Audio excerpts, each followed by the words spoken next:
Sisi kama viongozi wa Kisii tunataka kumuuliza aliyekuwa waziri mkuu wa zamani Mheshimiwa Raila Amolo Odinga na timu yake yote wajue ya kwamba wakati huu wa Kenya wajinga wameisha. Mumesikia hapa huko sehemu za Ruo Nyanza, mahali ambapo Raila Amolo Odinga anatoka, hakuleta furugu, aliweka hata ndugu yake mwenyewe, wakaenda wakakaribisha rais pale, rais akapeleka maendeleo pale. Tunataka kumuuliza na sisi Kisii hapa, wakati ambapo tumejipanga na tunamkaribisha rais wetu Daktari William Ruto, atupatie nafasi akomeshe hayo maandamano yake ambaye amepanga hapa on Monday.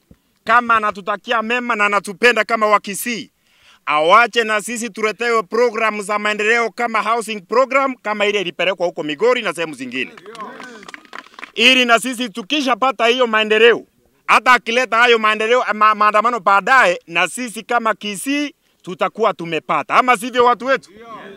Kwa sababu hatungehitaji akuja afuruge ili aanze kuleta uhasama kati ya Wakisii na rais wetu na zile jamii zingine, ili ionekane ya kwamba Wakisii wanampinga rais akatae kutuletea maendeleo kwake huko Ujaruoni, wao waendelee wakipata maendeleo hayo na serikali hii. Hatutakubali, tumekataa. May God bless you.